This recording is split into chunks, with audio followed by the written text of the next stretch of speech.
Welcome to Wisco Legacy. I'm your host, Corey Kundert.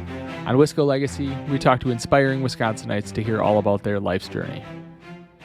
Monroe, Wisconsin photographer Ross Harried joins Wisco Legacy today to talk about the journey that led him to creating his company, Second Crop Creative. He does a lot of really great work. He does a lot of nature pictures. He does videography work. He's got a really cool YouTube channel as well. Ross is awesome. He's got some really cool life experiences. He's traveled the world quite a bit. He's auditioned twice for the Blue Man Group. Really cool story around that. And then he's also auditioned for the TV show Big Brother as well. So we talk about that as well. Ross is awesome. Go follow his work. He mostly puts things on Facebook and Instagram. Just look up Second Crop Creative. You'll be able to find his images. If you like this podcast, please go out and follow us on social media on Facebook, Twitter, Instagram, and LinkedIn. Just look up Wisco Legacy. Also, if you like this podcast, head out to Apple Podcasts and give us a rating and review. That'll help us a lot. Without further ado, let's dive right into episode 23 of Wisco Legacy with Ross Harried from Second Crop Creative. What's up? My name is Ross Harried. I am the owner at Second Crop Creative, a local photographer from Monroe, and this is my Wisco Legacy. Ross, welcome to Wisco Legacy. Thanks for having me, Corey. Awesome. So you grew up in Edgerton on a dairy farm. Can you talk about your experience growing up there? Yeah, definitely. So, just a little bit about my upbringing and my background. I grew up on a dairy farm just outside of Edgerton in Albion, Wisconsin, but I went to Edgerton schools. It was me, my older brother, my mom, and my dad. The way I usually tell people is I'm kind of a poster boy Midwestern kid. My dad's a dairy farmer, and my mother was a bank teller. My brother is now an accountant, and I'm the black sheep of the family, the artist, designer, photographer, whatever you want to call it. So that's just a quick background. Growing up on the dairy farm, though, for me, I didn't appreciate it during that time, and that's probably what led me to be involved in sports, music, art, design, because I was doing everything I could to get off the farm. My dad was very lenient, unlike if you talk to farmers in the area, they're like, I got to be up at 5 milking cows and then shower quick, go to school. I didn't have that. My dad was like, if you're involved in things, go do that. The farm will always be here. So just you do you, and then the work was always going to be there, and you have your whole life to work. So I took that and ran with it. It's like, sign me up for sports, music, art, whatever. I was covered in all areas, all seasons. That's kind of the quick and dirty of my upbringing on the dairy farm there. That's awesome to have that experience, and you learned a lot of hard work on the farm there too, I'm sure. Oh, definitely. One of the things my dad would always say, if there's work to be done, do it, when I was on the farm. And so I always took that with me. And the other thing that the dairy farm really taught me is to be self-reliant. If you break down in the field, you're plowing a field or something, you got to figure it out. And that was before the days of cell phones or looking something up on Google. It's like, you learn to work with what you had, and then you just create a product from that. And I like to take that mentality into my photography, basically anything that I do in life. Did you develop your passion for visual arts and that creative side when you were a kid? Definitely. Yeah. So, man, I was just at my parents a few weeks ago, and they were like, when you were like, my son is 4. And they're like, when you were Winston's age, you were getting into drawing. And my grandma worked at WPS in Madison. Every year they'd have these drawing competitions. I say drawing, but it's like, they give you a coloring page and you color it, and, might win a gift card or whatever. And they said you would always do that, but then you would add like little copy blurbs and like things on the side. Like you would actually write a story to go with it. From a young age, I was always kind of drawn to being creative, or like, kind of living in my mind, using my imagination to basically entertain myself. And once again, that probably ties back to the dairy farm. You're out there by yourself, and if you're not having fun by yourself or entertaining yourself, I mean, it's going to be a long day, right? And I don't know about your upbringing. Like, you grew up in the area, but did you grow up on a farm or have exposure to a farm? Yeah, so I grew up on a gravel road just south of Monroe here, between some farms, and I had friends that grew up on farms, and my uncle was a farmer over in Judah. So I was around farms quite a bit, and I certainly appreciate all the things you're saying about growing up on a dairy farm. Definitely. even being in the country, it's a different lifestyle than living in town. I live in town right now, and um, just being able to, as a kid, ride the bike down the gravel road and just be out in the wilderness was a lot of fun. Definitely. I've always said too, it would be really cool to see. People are always like, "Oh, what's one thing like you should do before you die or whatever?" It's like I think everyone needs to have like a crash course. Go live on a dairy farm for 2 years, or like maybe if you're, I don't want to say a troubled kid or like having problems, but like when you go and you work in an environment like that, you do appreciate nature. You just appreciate some different things in life. Getting up at 5 every morning might sound like a drag, but it's like you get to see the sunrise. Not a lot of people get to say that unless their current job calls for that. So it's like I don't know. I think there's something to be said about having an exposure to that. And if you had an exposure to it at an early age, like you do appreciate a lot more things.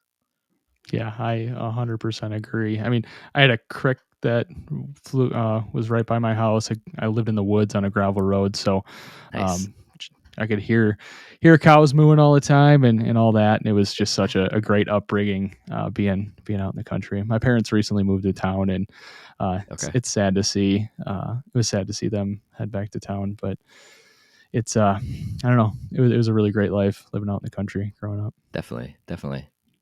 Yeah. So you've traveled the world from what it sounds like. You've done some exploring around the world. Can you talk about some of the experiences you've had traveling? Oh, sure. Where to begin? I guess where does it start? The first time I actually traveled out of the country, I think it was kind of the last family trip that my family took. It's hard for a farmer to take off and leave the cattle behind and everything. So we'd try to take not a yearly trip, but we'd take a few trips down to Disney. But when I was a freshman in college, I believe I was a freshman in college, and my brother was, I think, either his last year or he was graduated. We took one last kind of family hurrah trip down to Mexico. We went to Puerto Vallarta and we just did some of the day excursions out there. And I really, really enjoyed that. So I was a freshman in college. Fast forward to the next year, I was a sophomore in college and I actually studied abroad in Scotland. I did the program. They used to have it, and I think they're bringing it back either this year or soon. It's called the Wisconsin and Scotland program. And it's a really cool experience because it's kids from all the UW systems in Wisconsin go live in a palace in Dalkeith, Scotland, and they do all their classes and they sleep in this palace. You have to clean, like you're actually in charge of taking care of the palace. But then, it's like for what I did, I was there for the summer. So I was there for 2 months and we had like a spring break in the middle there where you had 10 days off to go travel. So when I was there, we went to Ireland, we went to London, we went to Italy for 10 days. And so that's when I really, really appreciated traveling and getting to know different cultures and different areas of the world. And then a few years later, I went to Kenya with a different program that was out of my high school. So Edgerton School District took a trip to Kenya and we built an international village there. And then the most recent trip was with my wife now, but girlfriend at the time. She actually taught in Cambodia. And then after she was done teaching there, I met up with her and we basically did a little tour of Southeast Asia and then ended up in Australia and then came back home. And then, the pandemic hit and everything else. And we haven't been able to do, and kids too. Kids came. So that kind of throws a wrench in everything. It's hard to get them on a plane. But yeah, I've always appreciated getting out there. And that's one thing that really opened my eyes. And outside of, I grew up on a dairy farm. Wisconsin in the surrounding area was kind of like my home base. Travel a little bit within the United States, but it's not until you get outside of your comfort zone. And that's what I did when I studied abroad. It's like, I did know one person that was going, but I mean, you're just kind of throwing stuff to the wind there and being like, well, we're going to go get jet lagged and see where this lands us. And it was a very life-changing experience. I can't put it into words. And I always say, if you have the opportunity or if it's going to cost you a little bit more to take out a student loan or something, I highly suggest doing it because it's invaluable. You learn a lot about yourself. Once again, the self-reliance, which I had already talked about growing up on a dairy farm, but there was instances where we got stuck in the tube in London and we had the tickets to the whole class that was living in that palace. Their train tickets were with us and they were so furious with us and we had to figure it out. The cool part about that story is like, yes, we missed that train. We got on a different train and we ended up sleeping in one of the castles that they filmed Harry Potter at. So it's just like, you figure it out. And in the end, most of the time it's going to work out. And that's another mentality that I always like to kind of have. It's like, you kind of just go with the flow. I hate planning things because things are going to change. And that, once again, I hate to keep harping on the dairy farmers. Like, you can plan all day, but I mean, stuff's going to break down. there's going to be a wrench thrown into your day. You just got to roll with the punches and figure it out. And I think nowadays people are always looking for perfection, or like they don't know how to handle themselves when stress hits. And it's like growing up on a dairy farm, traveling, if you do those things and you come out on the other end, you're going to be all right. Like that's the one thing that I think all that has taught me. Yeah, for sure. I didn't do any study abroad, and I kind of wish I did. Everybody I've talked to that has had that experience has said the exact same thing, that even if it takes you a little bit longer to get through college or take out extra loans, just do it. Experience the world. So I wish I had that opportunity. So hopefully my kids one day will seize that opportunity. I was just going to ask you that. Do you have kids? Because I don't know much about you. Yeah. Yep. I have two kids. I have a Okay. soon to be 3-year-old and a 6-month-old, both girls. Okay. Oh, wow. Congratulations. Thanks. Yeah. So my kids are, let's see here. Gonna be, I got a 6-year-old, a 4-year-old, and a gonna be 2-year-old. So I'm right there with you. But what I was gonna say is like it's never too late. It's harder with the kids, but like even traveling around the U.S., if you're, it's different when you're like with your family. Like when I say your family, like your parents and stuff. But like if it's you and your family, I think there's still something to be said there, because things are gonna go wrong, right? There's things you can plan for, but then there's things that you can't plan for. Yeah. Yeah, that's great. So there's a video that I saw that you put together that kind of talks about you finishing up your traveling and becoming a parent. It's called A Thanksgiving Love Letter. It's really cool. You want to talk about that video specifically? Yeah. So that's kind of like when things come full circle, right? So one of my things that I do like to do is kind of express myself in either photography or like through video, because I think it's very impactful and powerful. It's one thing I could, that was kind of more of a letter to my family and my wife. Just yeah, and it was around Thanksgiving, so that's why I called it a Thanksgiving love letter. And it's just like, there's a lot going on in the world, even then, even now, every day. People need to slow down and kind of appreciate what they have. And a lot of days, if being married and having kids is like you're in that day-to-day, I don't want to say struggle, but like you're in that day-to-day crap, right? And it just takes one day and one smile and a hug and saying, I appreciate you, or I love you. And it's like, I hadn't done that in a while. It's like, I'm going to kind of surprise my family and my wife with this. And basically that video was just kind of like, me figuring out who I am. And in that struggle or in that discovery, I've came upon my wife, who we met at work actually it's probably coming up on 10 years ago. And then things change. I'd never really dated. I was always about me. And then it's kind of about us, right? So then it's about us. And then we start a family, right? We get married and start a family. Then it's really about us, and it's no longer about me, and it's no longer about her, but it's about the whole family thing. And I guess with that, it's like one thing I want my kids to take too is like, you got to appreciate the finer things in life. You got to appreciate one another. You got to help each other out. And at the end of the day, like, family's all we got. So, if anything else goes to crap or whatever, at the end of the day, you got each other. And that's kind of where that stemmed from. I think, honestly, I think I did write it down first. And I'm like, this is just like a voiceover, because I got all these video clips laying around from various years and photos and stuff that I can slice in here. This is kind of like, this would be a kind of cool little video slideshow, I guess. And yeah, I just threw it together and I put it out there. Where did you find? Was that on my website? I think it might have been on my website. Yeah, Okay. it's on your website. I was checking out your YouTube page too. You got a lot of awesome stuff out on your YouTube page too. But I found that one on the website. Yeah. Thank you. Well, what did you think of it? I don't want to give too much of it away. Like if people want to go watch it, they can. But it's kind of like a heartfelt thing. But what was your opinion on it? I really liked it. I resonated with it a lot. I think when you become a parent, your identity changes a bit. Yes. When I struggled with my identity, I've talked about this quite a bit. I was a 3-sport athlete growing up, and it was really my entire life till I was 18 years old. Went to college, I struggled to figure out who I was for almost a decade. And then I had my daughter, and that's when I really realized who I was and who I want to be. Is my identity as of right now is I'm a dad.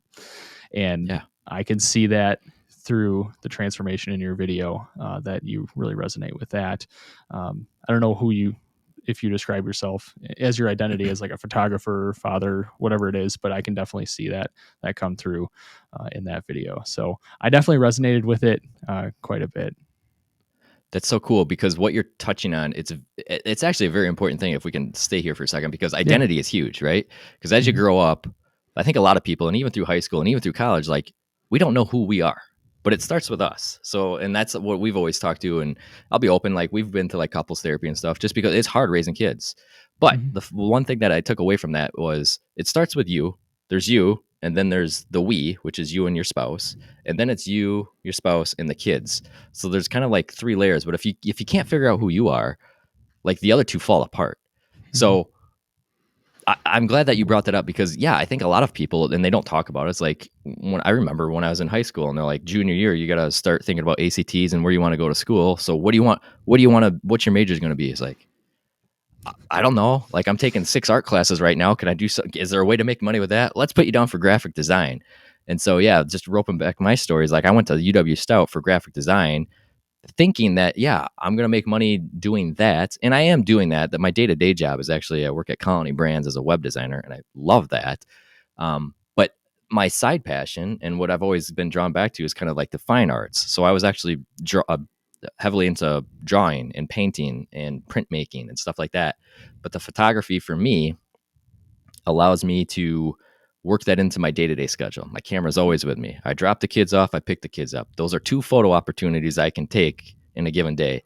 And when I pick them up, it's like, all right, are we going to drive around today, try to find some deer or some hawks or something? And it's either a yes or no, like we're hungry, let's go home. So it's just easy to work that into my day-to-day. So like, yeah, it's hard to answer your question when people ask me like what my identity is or whatever. I think it depends on the situation. I'm a dad for sure. I'm a dad and a husband first and foremost. Uh, I usually just say like an artist, like a visual artist, photographer. Mhm. There's many hats, man, and that's Yeah. why we were talking before. It's like I like to keep this conversational because I want to come off as, and I do think I'm humble, but it's like honestly, it depends on what the target audience is, how I describe it, I guess. Yeah, for sure. I want to swing back to how you got to Monroe because you're originally from Edgerton. And what brought Definitely. you over here to Monroe? Okay, I'll do the quick story here. So I went to Stout. And once again, we were just talking about identity. I'm the Friday before I walk for graduation at Stout. So I had my 4 years at Stout. I'm about to graduate the next Saturday. Actually, it was the same Saturday morning. I came back from the bars. It was like 2:30 in the morning. I'm like, I don't have any jobs lined up. I gotta start. I had been looking, but I come back, might have had too many drinks, but I'm on Craigslist at the time because that's one of the places that you would look back then. Not to date myself, but 2010, that's where you're looking for jobs. And Mhm. I came across this. There was a place, and they didn't even say what company it was or anything. They just said they're hiring 12 graphic designers for summer help. I'm like, okay, well, summer help could lead to something. And it said it was in, I think, Dodgeville, Wisconsin. So I looked it up and was like, okay, that's Lands End is what it was. So Mm. I applied at 3 in the morning. In hindsight, probably wasn't my finer moment sending a resume at 3 in the morning, but maybe they're just like, oh, this guy's dedicated. Like he's after it at 3 in the morning. He's up and going. Long story short, I did get one of those positions, and for that summer, I was basically working in Photoshop, color correcting for basically their catalogs. It wasn't the final stuff, but just for mock-ups. I've been laid off there, then I got hired back. It's kind of off and on. I got laid off one year on April Fool's Day.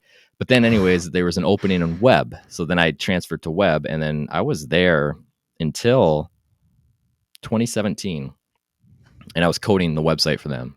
That's once again one of the hats that I wear. I was kind of a web developer, actually, a web coder, whatever you want to say. And then Mhm. my wife at the time was actually working at Colony, and so she was looking to. I should back up. At this point, we're living in Stoughton, and we have like a 1 year old at the time. My firstborn was born in 2015, so 1 year old, 2 year old, around that age. I'm driving to Dodgeville every day from Stoughton. She's driving to Monroe every day from Stoughton. We're like, we got to make this work. So, anyways, I'll shorten this up. My wife and I are looking for houses. She finds the current house that we live in Monroe. She's like, yeah, I think I really like this. It's in the country because we were living in the city of Stoughton, which I was Mhm. okay with, but it's not I'd rather be in the country. So when she found this house, I'm like, yeah, let's do it. I had at her last winter Christmas party, talked to the HR person randomly because that's just the person I am, having drinks. Oh, who are you? All right, let's chat up. And he told me about a program at Colony that helped with like home buying or whatever. And it just so happened that they had a position open up on their web team. So I applied, accepted the position, got the little help for buying a home down here, and that's what brought me to Monroe. So long story short, to answer that question directly, Colony Brands brought me here. It was work that brought me here, but I love Monroe. As soon as I was here for a week, I'm like, I'm at home. You know, it feels a lot like Edgerton. It's got that small community vibe. The community is very active. Like everyone here, I don't care where you're driving because I drive around, like I said, to take photos and stuff. Everyone's waving. It's like if they don't know you, and most people don't because I'm not from here, doesn't matter. They're friendly. They're going to help you. The local businesses that I've worked with and get to know, I mean, they're awesome. And that's what I love. I wanted to be part of a community that has that kind of feeling. Yeah, for sure. I went to college up in Madison. I went to Edgewood College and lived in Belleville for about a year and came back home and bought a house here and got rooted back in here. And it's been awesome. I mean, like you said, Monroe, the community is so phenomenal. A lot of Yeah. really great people and supportive, and it's a really great place to be. Well, they got you with your marketing because that sign that you're coming into town, it says, "We bring you back." I mean, You're living it, man. You're living it, Corey. That's for sure. Yeah. Awesome. So during this time, when did you decide to start your Second Crop Creative business? Yeah. So I don't know. Well, you kind of talked about when you became a parent or you struggled with your identity, right? So I was almost kind of reverse. I was very comfortable with who I had been like at a very early age. But when it came time to, okay, you're going to now be a parent and you're going to be taking care of a little person, that's where I struggled. And I kind of had a minor freak out moment. Is my wife would probably be like, no, I never sensed that. You're very calm, cool, and collected. But like I was just running the financials and I'm just like, I want to be sure that we're going to be okay. And in hindsight, we were okay. I think I was just too much in my head. But also I wanted to kind of have a side hustle going. Like I love doing photos and videos and stuff. How can I monetize that? Because I love it. And honestly, I'm going to do it for free. So why not get paid to do it?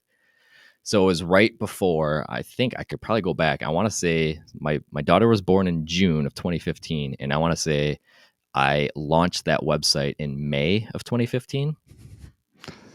And it was just, because I wear multiple hats, I pitched it as art and design, web development. I'll build your website. I'll do photos. I'll do video.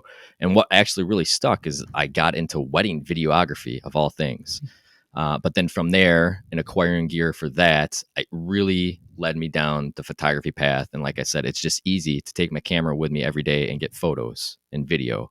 And so, 2015 is kind of when that all came to be. And I do want to point out, because everyone's like, oh, that's such a cool name. Like, where'd you come up with it? As a farmer, second crop alfalfa, or like it's the best crop. And for me, it was kind of like my second attempt at doing like a freelance thing. So I'm like, this is just too fitting. Like it ties in with my roots.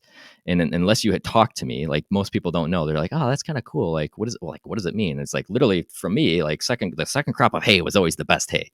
So like, I want to be the best. And that's kind of what I strive for.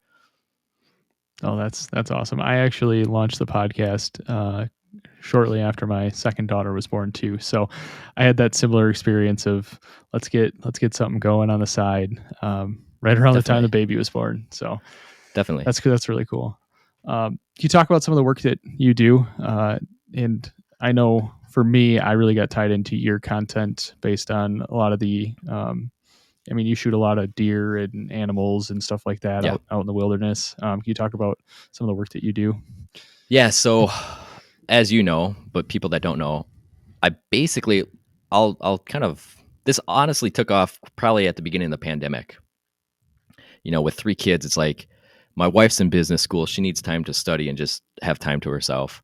So I'm like, here's what we're going to do. Everyone get in the car in the middle of winter and we're just going to drive around. And that gives them an opportunity. They fall asleep. They're going to fall asleep and nap. But it gives me an opportunity to kind of scout locations, and not just scout locations, but like find compositions.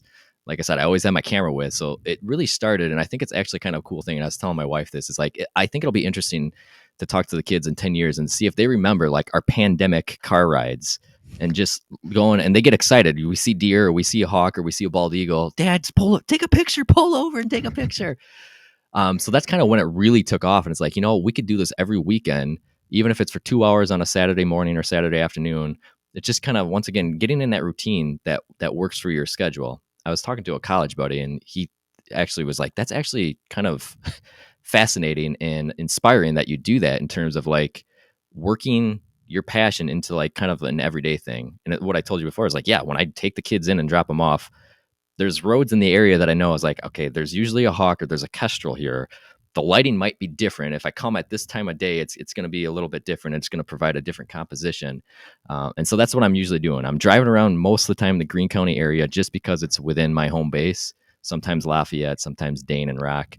Um, just looking for compositions, man, and taking my camera along and seeing what I can capture. Yeah, you've had some really awesome. You sent me a few pictures the other day for promotional purposes, and you got an owl the other day that was just unreal. Like Can I tell you that story quick? Yeah, go Because I ahead. put it in the post. So I was actually taking my kids to swim. We go to Swim West in Fitchburg, but we're coming home to my parents, not home, but to my parents in Edgerton. And as I'm coming around this corner, and as one of those instances where like I got to turn around, because I'm like, I think that was an owl. And my son was with me the first time we saw the first owl that we ever shot. We saw a barred owl actually in Greene County off of one of the back roads. So I'm like, I got to throw this in reverse, put the hazards on. I'm looking, is there anyone back there? No. Okay. So we're backing up, and I'm like, man, I could get out of the car, but it might spook them. So I think I tried to take a few shots like from the window, but I was positioned in a way, because I mean, wildlife is skittish. And the way that I'm shooting wildlife, it's not conducive to getting compositions. Like, I'm lucky if I get one or two shots, because I'm usually, people go out and kind of sit in a blind or in a hide and get their compositions that way. I'm literally driving around, shooting from the car, or quietly trying to get out and shoot quick. But anyways, I get out of the car and I got a few shots off, and then I took literally 3 more steps to the back of the car, and he took off, and that's when I got the shots of him flying.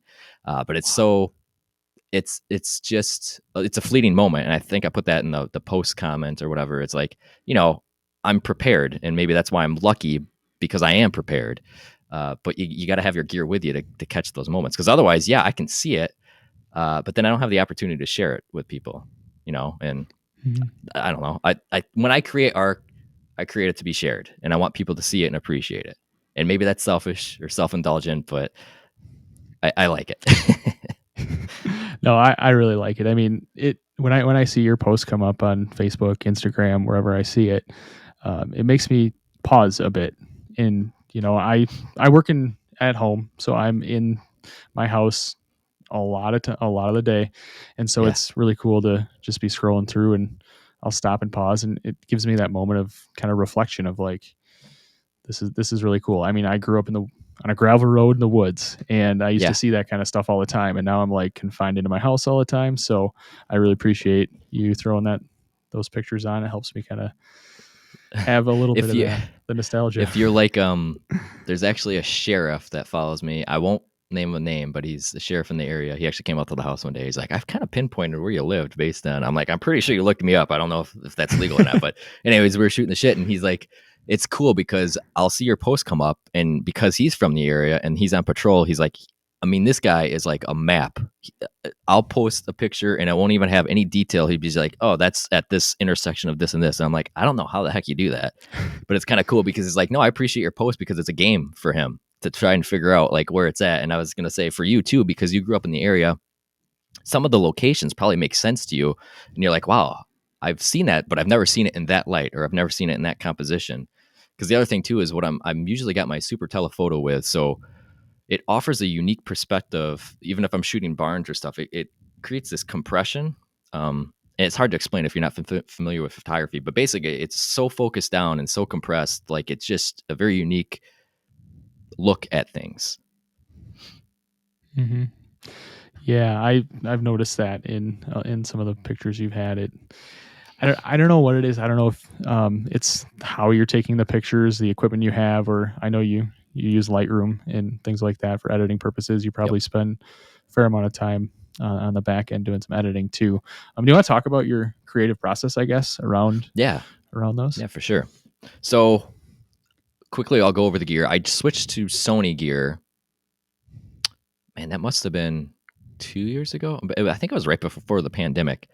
And so basically, and the way I've always seen my gear is it's an investment. So I had sold off all my Nikon and all my Micro Four Thirds stuff, and you really don't lose money. So if people are listening and they want to get into photography and they're like, I can't because it costs too much, the initial upfront cost, yes, but that gear is going to retain its value and you'll sell it for just as much, if not more, on eBay or Marketplace or whatever. So I just switched to Sony. I got that super telephoto. That was one of my more recent big purchases because it was a pricey piece of glass. But I had saved up birthday money. I had saved up gig money because another thing, I was drumming in one of the local cover bands from my hometown. I was a drummer there until the pandemic hit and our third child was born. But I saved up money there, so that's what I start off with is the Sony gear. And I shot Nikon, Canon, Panasonic. I just switched because I wanted to. And then I go out and shoot. I come home, basically put it into the iPad, go through and pick the ones that I know are banger compositions that are going to be something that I can edit. But every photo I touch is edited because I shot film too. With film, you get a character and an aesthetic right out. When you get the film scans back or the actual negatives back, it's already got character. When you're shooting digital, there's nothing baked into those files. If you've ever seen people shoot video and it's like a flat profile and they have to color grade it, it's kind of the same thing that I've always thought with digital. And it took me a really long time to grasp onto this because I thought it was like cheating. Like when I started photography, I'm like, I can't touch any of the colors or mess with anything because it's cheating, which could be farther from the truth. If you ever looked at Ansel Adams' work, and he was shooting film, everything he did was done in the dark room, dodging, burning. He would do tricks in the dark room because he wanted to recreate a composition, which is how he saw it out there. And unfortunately, cameras don't perceive how we perceived, and everyone's going to perceive it different, right? If I'm wearing rose-colored glasses and driving around, and then I take them off, I'm like, well, it doesn't look like how it just looked like, and it's not going to look the same in my camera. So I edit every photo in Lightroom. Rarely go into Photoshop because Lightroom is pretty powerful. I can pretty much jazz everything up in there. But do the colors and tones to my liking and adjust it accordingly. And people might And be against that or not, but it's my art, and that's how I'm bringing it to life. I'm trying to share with you my vision and what I saw in that moment. yeah, and you're doing a lot of educational things on your YouTube channel too. Yes, You want to talk about what you're doing on your YouTube channel? And for sure. And it's not just that. In general, and you could probably attest to this too, being a parent. When you become a parent, you're essentially a teacher, whether or not you believe it or not, or even recognize it. And I've always been a fan of that. And people would come to me at work, at both the jobs I have, and I know how you do it. Like, how do you do this? They'd always come and ask me, and I was like, I'll just start putting stuff on YouTube so people could watch it there. Or, I'm thinking I'm helping people. Maybe I'm not, but there's people that are watching it. So I've always wanted to do that because at the end of the day, and I think I talked about this before, is like, there's something when you help someone, like you get something in return. And there's something to be said about that. And just last fall, actually, my old high school math teacher reached out to me, and I'm teaching a intro to photography course at Blackhawk. And it was scary at first. It's one of those things where it's like, I don't know if I can do this. And I'm like, screw it. I'm going to do it, because if you don't put yourself in an uncomfortable situation, A, you're not going to know if you can do it. And B, you're never going to grow as a person. So I'm also teaching there. I've got a spring semester coming up here. But I'll probably be teaching there on and off, one semester here and there. But I appreciate being able to teach the next generation or whoever's next in line. And that's another thing I had to get over. It goes back to the identity thing. As a 20-year-old kid, it's like, I can't share how I edit anything because I don't want people to copy me. Like, they're going to take up my market share. It's like, if you look even in Greene County, there are a lot of good photographers in the area. It's like, there's plenty of work to go around. Like, people are going to make money, and I'm going to specialize maybe in nature or like doing that thing. It's like, there's plenty of work to be around. The more you give, the more you get back, and like, let's just go from there. And once I switched how I was thinking about things, A, I was a lot less stressed, and B, I could just be myself. I think be more myself, if that makes sense. mm-hmm. Oh yeah, that's for sure. And yeah, it kind of comes back to authenticity. I watched some of your videos, and just in this conversation, I can tell you're a very authentic person. And when I'm looking to follow somebody, or when I listen to podcasts or anything like that, I like to see that authenticity, and that definitely is coming through in the videos you put out there, and all the content that you provide. So yeah, I can definitely see that. But you're right. There is a moment like when you're younger where you want to keep that stuff closer to the vest, and it's cool to see that growth moment happen too. Yeah. Uh, so yeah, that's really awesome.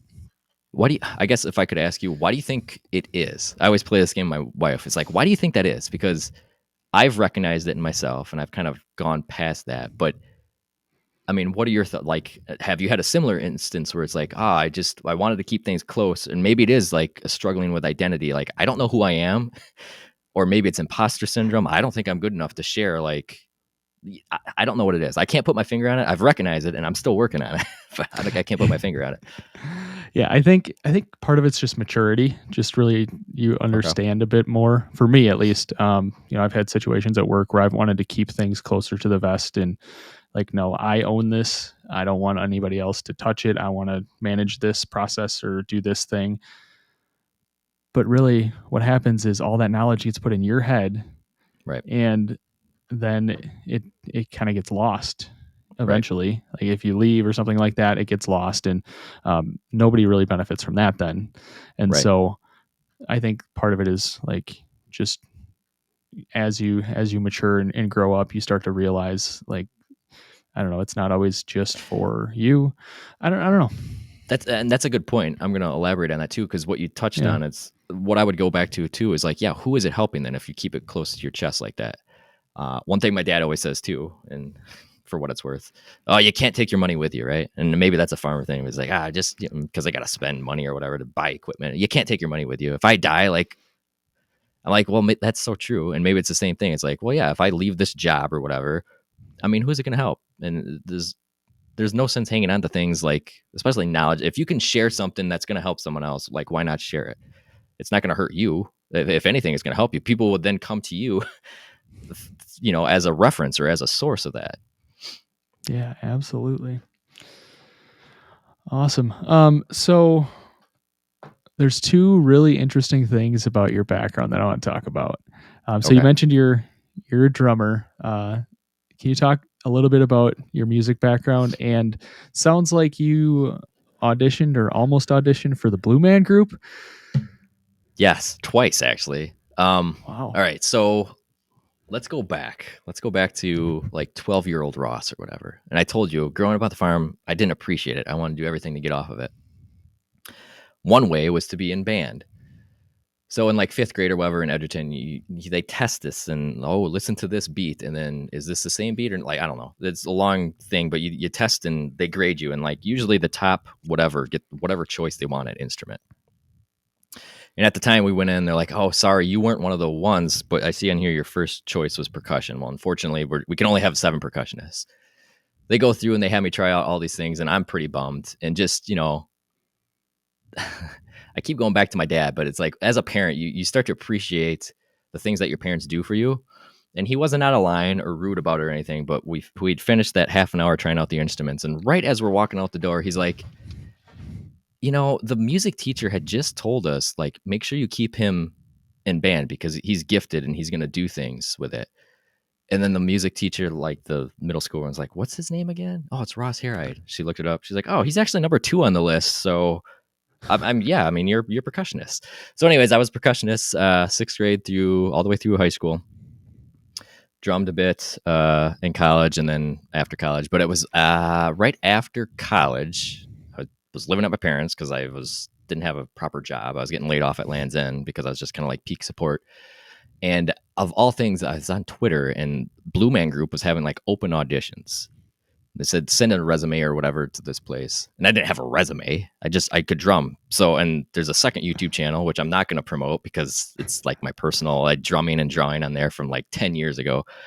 But I sent them that link and I just said, hey, I'm interested. And I honestly don't even remember what else I put in there. I think I just sent them my YouTube page.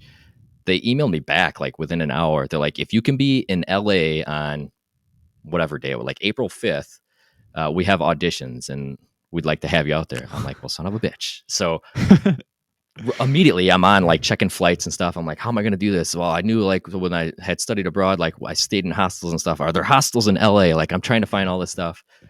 I frantically get it all booked up, and I was there for like, I think I only booked a flight there and back, and I was maybe there for that day or maybe 2 days. Anyways, I fly out there, have the worst like sinus infection ever. And if you've ever flown before, like just the compression, I mean, I Mm-hmm. was killing me. Get to my hostel. This is like a dirty thing right off of like Hollywood Boulevard. I had the audition the next day, and I go there, and it was the most like surreal thing ever. First of all, I thought I was going to get murdered because they give you the address, and I show up to this place, and apparently in the Hollywood scene, like you can just rent out like these like dumpy places for auditions. And I kid you not, it was literally like the size of a closet, and it was in a hole in a wall place. There's like 6 guys that all look similar because there's a certain criteria. You got to be like between 5'10" and 6'2" to be a blue man, and we're all similar build, everything. Everyone else that's there is like, oh, I came down from Sanford. Like they're all in like the theater scene. Oh, I'm what productions have you been a part of? I'm like the fucking Harried Dairy Farm, like in Edgerton, Wisconsin. Like, what am I supposed to say? I don't know. They're like, how did you get here? I'm like, they asked me to come out here. I don't know. So, anyways, I go in there, and there's a 2-part audition. There's the drumming part, which was easy enough. I worked with their drum corps instructor, I guess it was, and she would just basically throw down rudiments, and I'd have to repeat them. And I knew that would be easy enough, and that was fine. It was the acting portion that was the second part, which would then explain why all these theater people were there. So I go in there, and there's 2 guys that I'm assuming are the casting guys, and they're, once again, this place is maybe like 15 feet by 20 feet, and then there was literally like a little closet. They're like, go back in the closet. When you're ready, you're gonna come out, and we're gonna play a game called Gunslinger. I'm like, okay. And they're like, you're gonna act out a scene if you were a gunslinger that just walked into a saloon, and the guy that just murdered your whole family is sitting at the bar, and you want revenge for your family, but you're not doing anything with your body. You're just acting with your eyes. Okay, go do that. And I'm just like, what? And I don't know if you've seen Blue Man Group, but I mean, that's kind of what they're doing. They're like all facial stuff.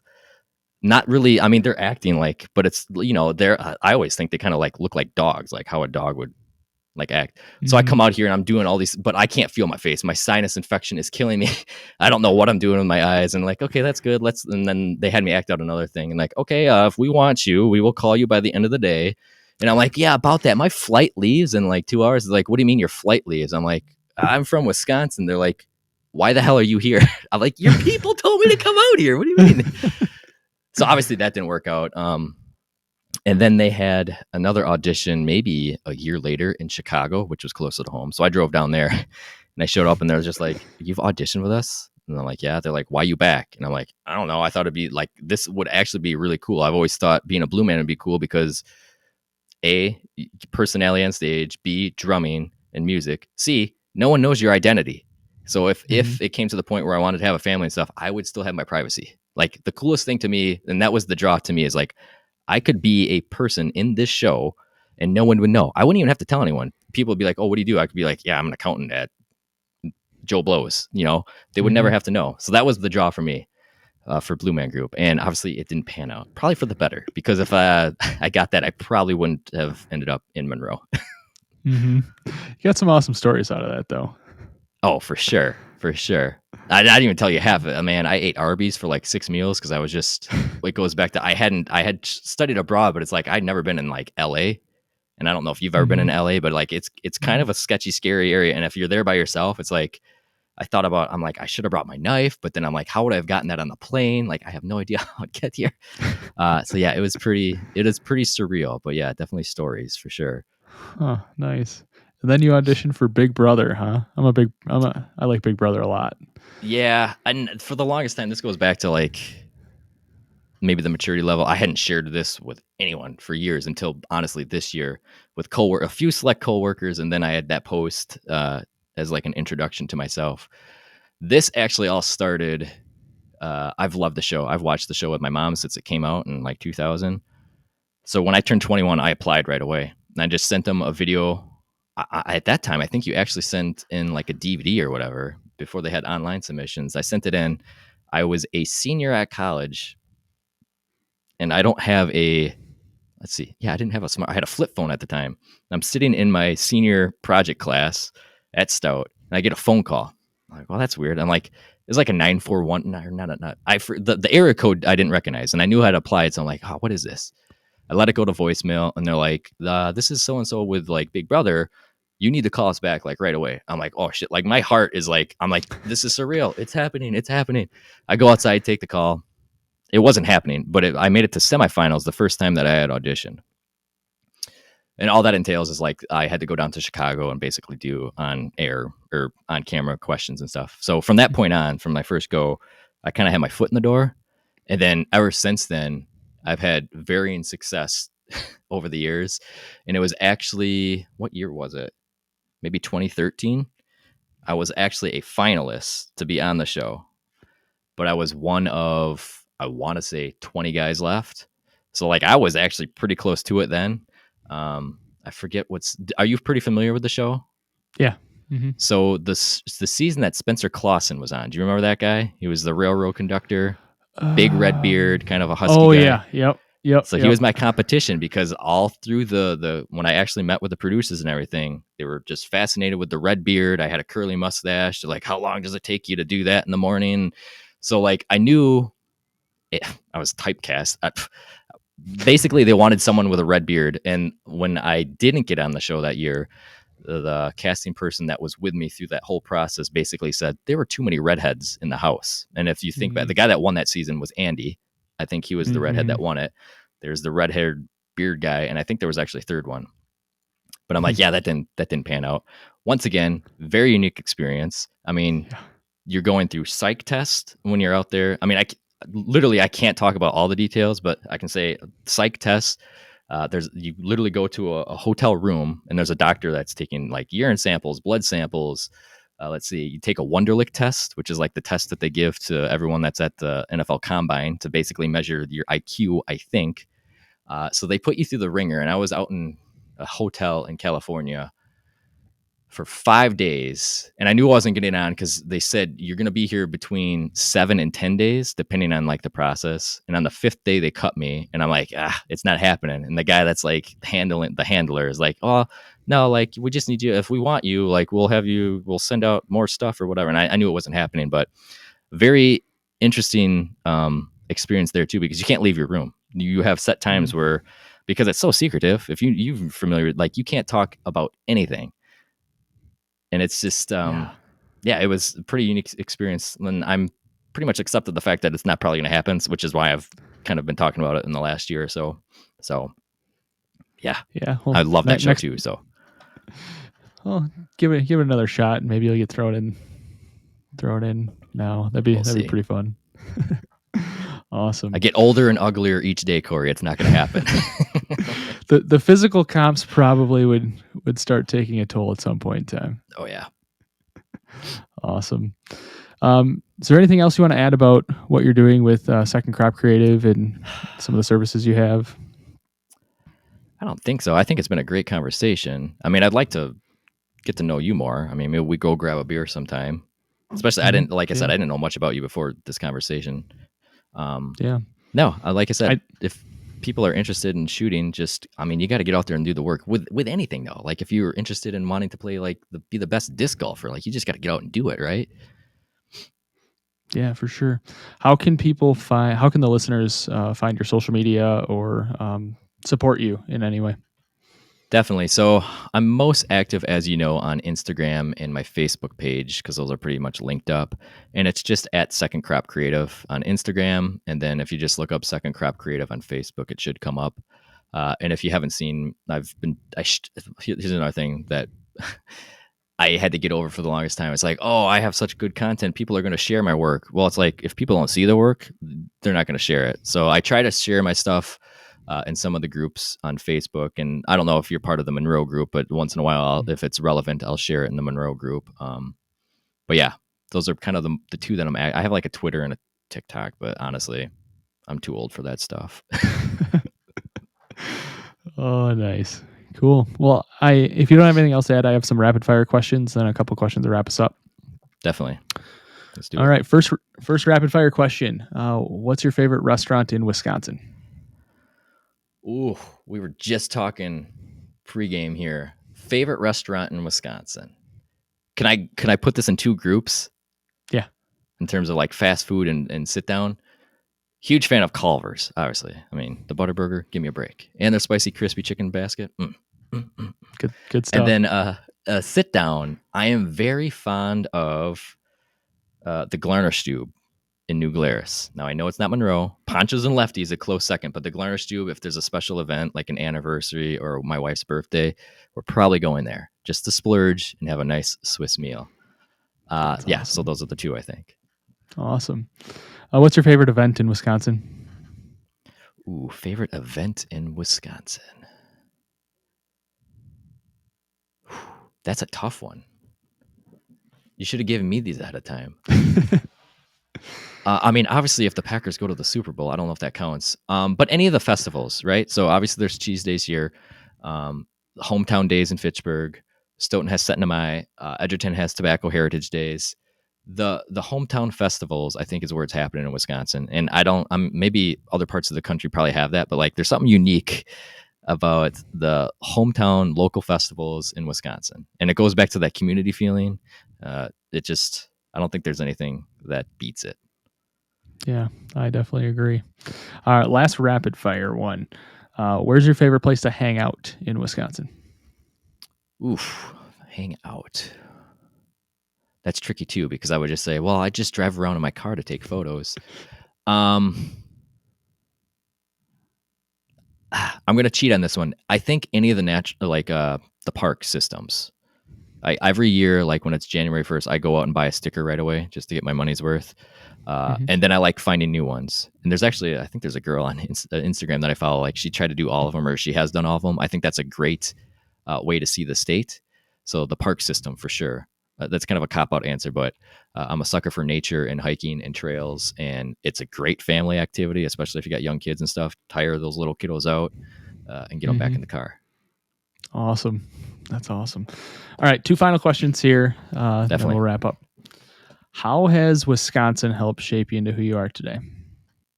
Oh, I think we nailed that right away at the beginning. I think growing up on a dairy farm, which is an easy one because I had that luxury. Not everyone has that luxury. But then also the community aspect of Edgerton and Monroe. When you have yourself surrounded by good people like that, I think it helps bring you into the person that you are. You know, the whole nature versus nurture thing, right? So A, dairy farm. B, that community, that real sense of community. Awesome. All right, last question for you. I ask everybody on the podcast here, ties back into Wisco Legacy. When all is said and done, what kind of legacy do you want to leave behind? Yes. Okay, so this is a hard one too. Honestly, I think I'm gonna try to answer this in maybe not a roundabout way, but I think why I was always drawn to like art, design, photography, all that stuff is because I think that is kind of what I want to leave behind, or that's my legacy, my Wisco legacy. From an early age, I don't know if it was a fascination or a fear with death, but it's like, okay, after I'm gone, like what's left? And so what I want to leave behind is a positive mark on society. Now, if that's photography, great. If that's video work, awesome. If it's helping out the community, even better. Like, I think people need to strive for that. It's like, you're only got here a limited time, right? You're only here for a limited time.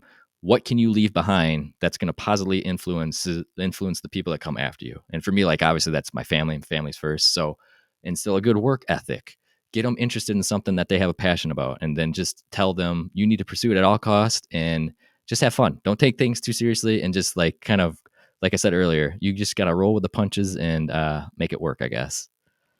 Yeah, well, that's awesome. I can definitely see the passion that you have for everything you do, your photography, your video work, even just in this conversation, hearing you talk about your family. I can sense that passion, and you're definitely doing a really great job and striving for that legacy. That's awesome. Oh, well, I appreciate the opportunity to come on here. And I think what you're doing is great because I think people have stories to tell. And as far as I can tell, you're doing a good job of finding the right people to tell their story. Well, I appreciate that. Anything else before we sign off here? I do want to ask you that question I asked you earlier. So I go to Ponchos and Lefties all the time. And for those of you that are listening that aren't from the area, this ain't going to make sense. But I get the Kundert there, and it shares the same last name. Now, I've seen Kunderts all over Monroe. Is it just a big family in this area? Because I'm not from the area, so you got to let me know. What's the secret here? What's the secret sauce? Yeah, so unfortunately, it's not named after me or anybody in my immediate family. Okay. But there are a lot of Kunderts around the area. There's a couple different families here, and from what I've heard, and I don't know this to be a fact, but from what I heard, Jason Kundert came in and wanted something like that, and that's what they created that based on what he wanted to order and put it on the menu, and it's been a staple ever since. So. The rest is I history. wish there was a stronger connection. It's pretty cool to walk in there and see that on the menu. But Well, you know, the next not time you me. meet someone like me, just own it. Be like, yeah, Okay. I went in and I ordered this, and they just named it the Kundert. Yeah, right. Oh yeah, that's awesome. All right, Ross, it's been a really awesome time talking to you. Thanks for joining Wisco Legacy. Thank you so much, Corey. Thank you out to Ross for a great conversation with me right here at Wisco Legacy. If you want to follow Ross's work, head out to Facebook and Instagram and look up Second Crop Creative and follow his pages there. And look up his YouTube page. It's also Second Crop Creative. He's got some really cool stuff out there as well. Again, if you like this podcast, head out to Apple Podcasts, give us a rating and review, and head out to our Facebook, Instagram, Twitter, and LinkedIn pages and give us a follow there. Thanks for tuning in to Wisco Legacy.